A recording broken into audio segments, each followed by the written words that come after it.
Welcome to Healthy Conversations, sharing the knowledge, experience, stories, and the wisdom of herbalists and other natural healers, with your host, Stephen Horn. Today's guest, Paula Rochelle. I have with me again today Dr. Paula Rochelle, a naturopathic physician who specializes in working with the neurology and the brain. And she has a book that's coming out this fall called The Other Side of Trauma. And we talked a little bit in our last conversation about trauma and what it is. So this time, let's focus on things we can do to help people recover from trauma. So you have suggestions in your book. I saw the table of contents. Why don't you just talk about some of your favorite approaches to helping people deal with trauma? Wonderful. Well, thank you for having me, Stephen. Yes, talking about trauma and recovering from it. The first step to really recover from trauma is awareness and acknowledgement that you've had trauma. You can go through all the steps, and if you never really acknowledge that you have trauma, you're never going to heal from it. So for me, that's the first step that I think everyone should take. And then the second step is forgiveness. If we can't forgive, we can't heal. So, there are many Absolutely. modalities that we can use after we get through those first two steps. But, really, forgiveness allows us to develop a resiliency that we can't acquire any other way. And it allows us to set up boundaries, and it allows us to, for others to understand and acknowledge where we are and what's happening, and that it's real. It's not what's happened to us, it's actually what's happened in us. So once you're through those first two steps, then there is a myriad of things that you can use to help to heal. One of my favorites is actually music. And Ah, I found at a very early age that music just worked for me. And, everything in the universe has a signature to it, a frequency. And middle C is 256 hertz anywhere in the world. And we've learned that there are specific frequencies that help us release fear, that help us to actually repair DNA. And so I have found through the use of classical music, as well as things like tuning forks.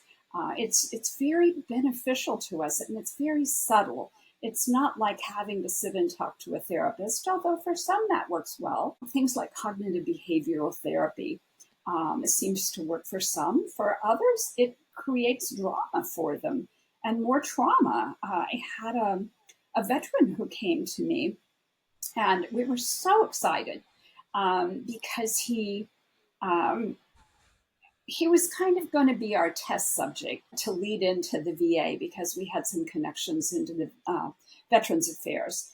And so we kind of wanted to use him as an example, and he was excited about that. And so I put him through my protocols and things. And I had a young woman who was certified in cognitive behavioral therapy. And after the third session, he came back to me in tears. And he said, please don't make me do that anymore because it's actually reactivating my trauma. And I'm having nightmares and, terrors. And please don't make me do that.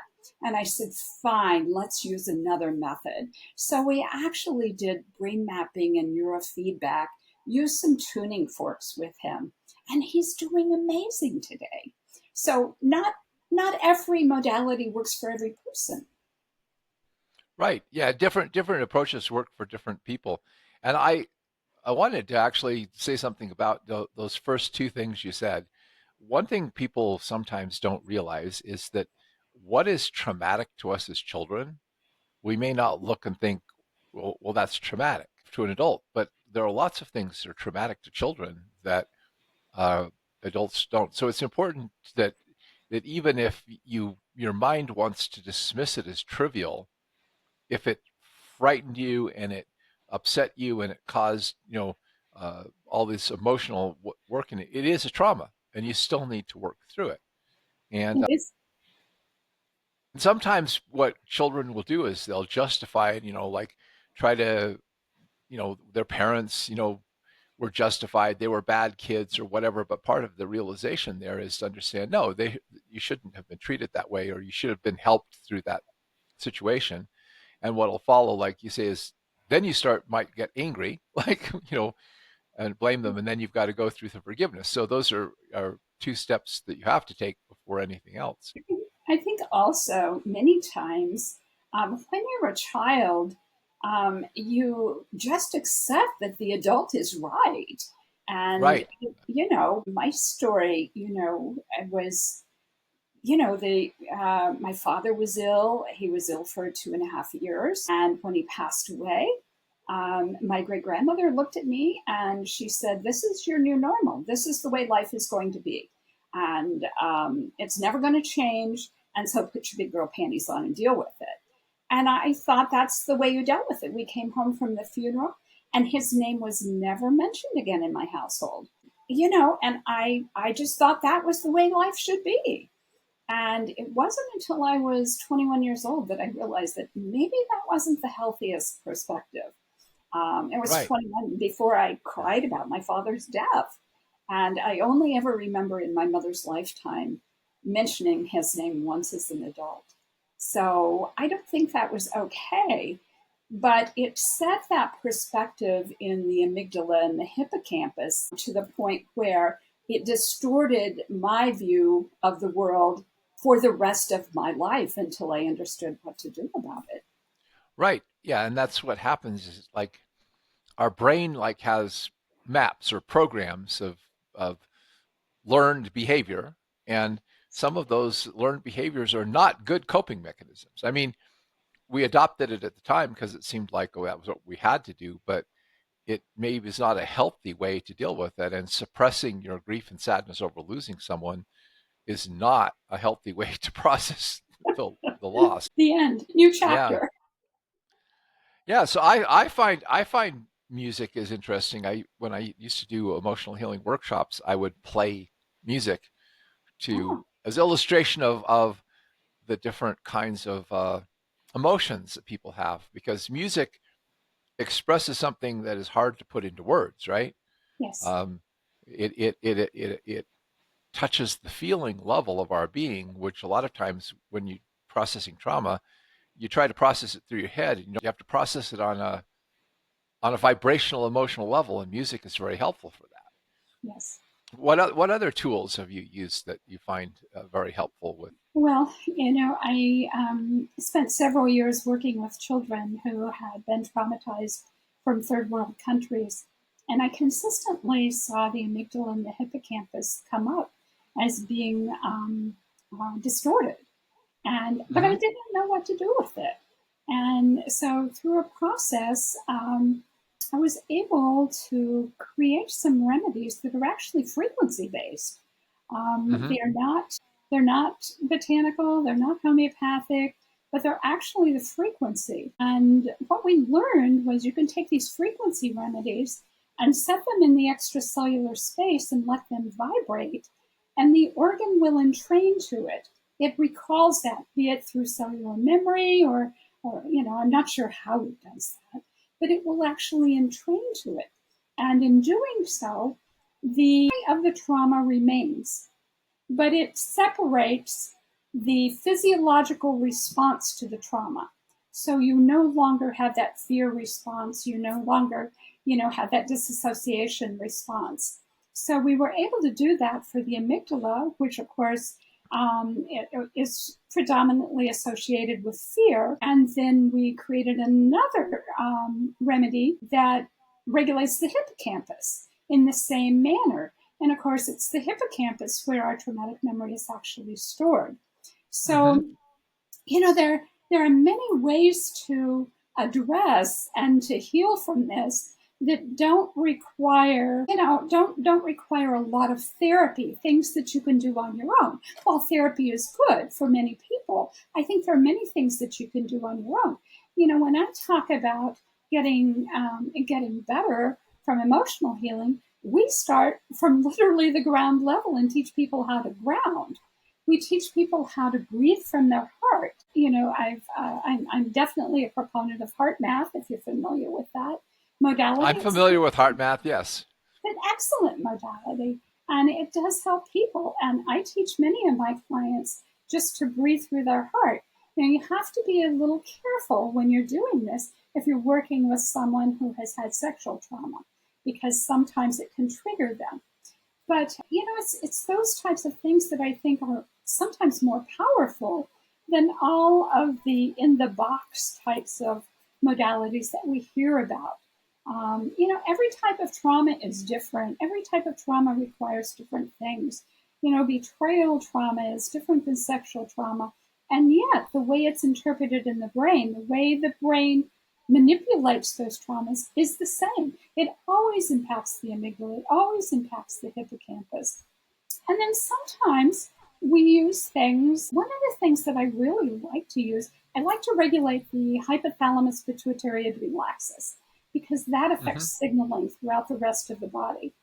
And then once I do that, I like to use a product called pregnenolone. Pregnenolone is actually a neurosteroid and it enhances mood. There's been studies that have been done on it that it really helps with emotional stability and helps with mood. And so I'll incorporate a little bit of that in with the remedies sometimes. But I Uh-huh. test each individual is just that. And their set of circumstances, their needs are totally unique. So I look at every person as a brand new puzzle. Right. Yeah, you don't you don't treat the effect. You're working on the person, and so you have to kind of figure out what's going on inside of them. Do you use flower essences at all, or Ah, essential oils? yes, yes, I'm very blessed. Uh, there was a naturopath by the name of Angela Bermadson, who has passed now, and she developed a way of extracting the essence from the flowers in the Burren in Ireland. It's an area where a glacier has retreated, so it's very rich in minerals. Flowers from sea level, flowers from the mountain, all grow in the same area. And she was able to extract this through a method of water extraction so she didn't disrupt the frequency of these flowers and created a remedy. And today that remedy is called the field. And it's an amazing remedy. It's similar to the Bach flower remedies that, or Bach flower, depending on where you learned it. I was taught it was Welsh. So, anyway, so it's similar, but I feel it's much stronger than that and works at a deep emotional level. So, I love flower remedies, yes. Yeah. And how about aromatherapy? That's a very interesting question, Stephen. I do not use aromatherapy very often in my practice. As you indicated earlier, my focus is brain trauma and working with the brain. And sometimes when you're doing aromatherapy, especially if you're mixing different things together, it really affects the brain negatively. And I've Mm. seen this, and so I tell people if you want to use aromatherapy, use a single remedy.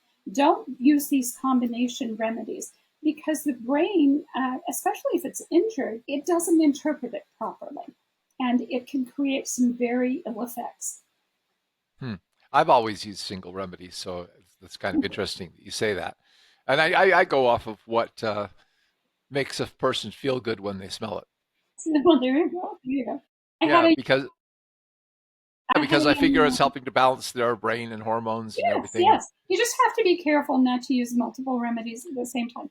I had a young man that was sent to me by a company I do business with because the practitioner was at a standstill with him. And we got him to the point where he wasn't able to get out of bed. And we got him to the point where he was able to come to Oklahoma.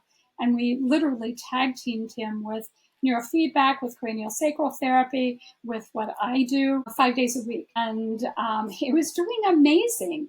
And I had two women, and they're near and dear to my heart, who worked for an essential oil company.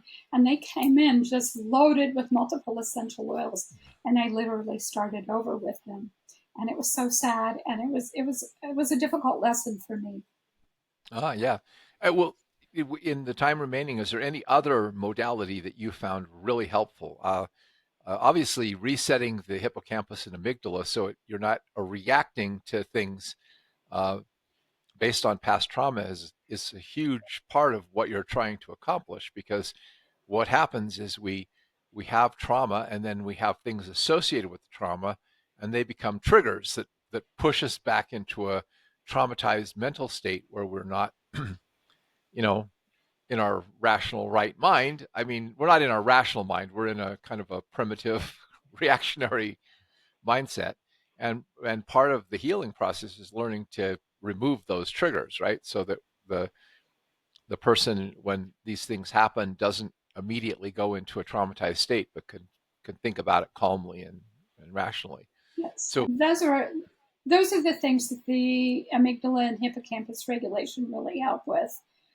You know, I think there's lots of tools. You know, everything from meditation. We do a lot of cranial sacral actually here, uh-huh. and my husband does cranial sacral, and he does somewhere between cranial sacral, healing touch, tuning forks, and I don't know what. It's an amazing experience. You know, craniosacral was one of the things that really helped sort my brain out. And Mm. especially with physical trauma, I think it's necessary because so many times we see the brainstem twisted or the astrocytes and the microglia activated and the astrocytes bunched up on one another. And, you know, we've been taught to go in and release those scars so that you know, you can heal both physically and emotionally. Sometimes if you have physical scars, you'll have both physical and emotional. I had a young woman that I worked with she was from Alaska, and I could feel the scar in her head. She had had a skier ski over her, and that was the physical trauma. But the Hmm. emotional trauma for her was the fact that they never stopped. So, what does Mm. that say about her self worth? And that was as difficult to deal with as the physical trauma in the brain. So, I think it's difficult sometimes to separate those things and just look at an individual and see what appeals to them. What works for you? How does this sound? What does this sound like? And then develop a plan for that individual. And of course, you know, it's kind of like a pilot going from point A to point B. They're going to make adjustments, and you will too. But I think the most important thing to share with people is the fact that they can heal. And you can heal from this emotional trauma. And you have a choice. You can either use it as a strength and share it with others to get well, or you can use it and sit and mope for the rest of your life Right. and say, oh, woe is me. So, Yeah. Well, thank you. Obviously, we can't go over all of the modalities, but if you'd like to connect with Dr. Rochelle, the links to her clinic website are on the description below, and also the link to, at the time we're recording this, it would be a pre-order, but maybe when it gets out there, the book might be available. So the link to her book, The Other Side of Trauma, which has a whole bunch of great suggestions about how to deal with trauma, will be available. So thank you for joining me today, Dr. Rochelle. Appreciate thank having you you. and talking about this very, very important subject. Thank you so much for having me, Stephen. It's been a pleasure. Hit the like button and subscribe to our channel to catch future episodes of Healthy Conversations. Help us educate others by sharing this video, and please feel free to share your own thoughts, comments, and questions below. To learn more, check out the links below.